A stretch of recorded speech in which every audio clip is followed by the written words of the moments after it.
And siguro appreciate more yung mga tao sa paligid mo.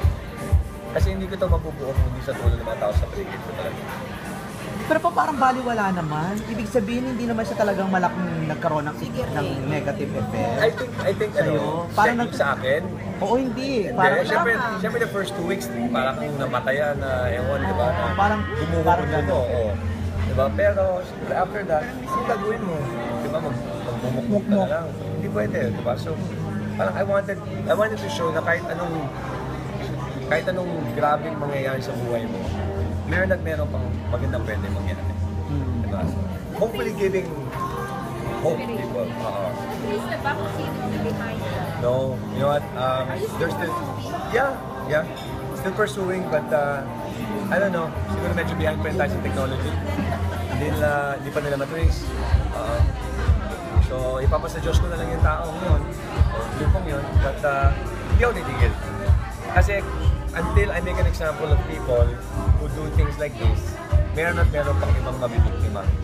And siguro yun ang dahilan, ba't nangyari rin sa akin? Para, dahil ako yung may boses, ako yung pwede lumaban, yun ang magiging advocacy ko for the rest of my life to make sure that people, this doesn't happen to people again. Recently, meron na naman. Diba? So, paano ba matitigil ito? Kailangan gawing ehemplo ang isang tao o isang grupo na pwede kang mahuli, pwede kang makulong. Krimen ito. Yes, Ray. Kasi parang na-redeem din naman yun. Kasi parang na-redeem na sinasabi kasi di ba merong mga chooses na you're bading or something, pero dahil sa mga ano na yun.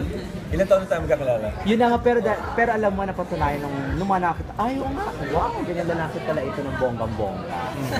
It never bothered me naman ever since, di ba? Kasi ang importante, confident ka sa kung sino ka. Di ba? So, there's really no point in trying to defend yourself and going out and announcing na hindi ka ganito o ganito ka. Di ba? Ang importante is, alam ng mga tao sa paligid mo, yan, katulad mo, di ba? Muna yung katotohanan. Yes. Kailan ka naman babalik sa news? Meron akong schedule return on November 3. Sa akin na, Monday. Oo nga, no? Monday. Newscast? Sa morning show. Sa Action sa umaga.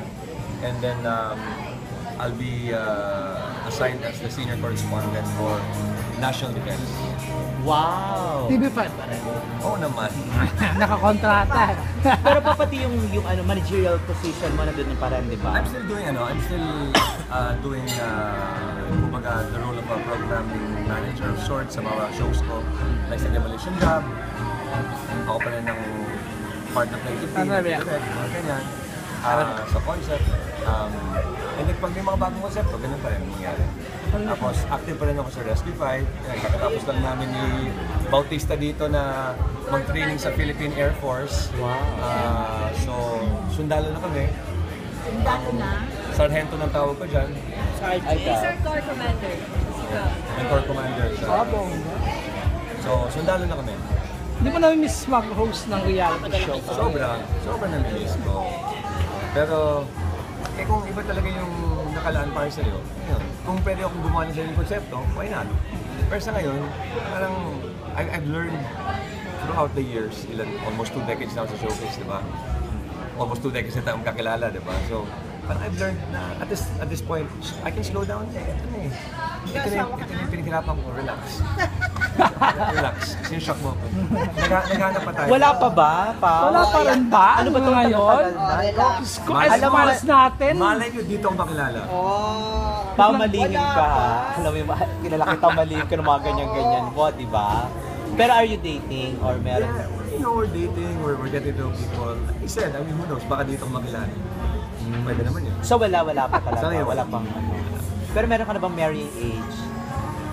For me or for the girl? Sa'yo, syempre. Sino mo 42? Ilan taon ka na Ha? ngayon? 40. 2 years Totoo na yan? ba? Pero Ako 40 ko lang nitong March. Pero sabi mo by the time na maging 40 ka, Okay, magiging ready? ayokong ganito eh. Dati 40 pala marrying age mo, ngayon 42 na. Si George Clooney, 53 eh. Amazing Gusto pero yung sarili ng figure. Papaputi ka muna ng buhok bago ka mag-ano. Hindi naman. Pero pa ibig sabihin, Ay, oy, abogado yun. ibig Tinik sabihin yun. kung sino yung makikilala mo this time, yun na yung parang ikikip. Oh yes. Oh yes. Definitely. That's why it's really going to be a matter of deciding na ito na yung taong habang buhay.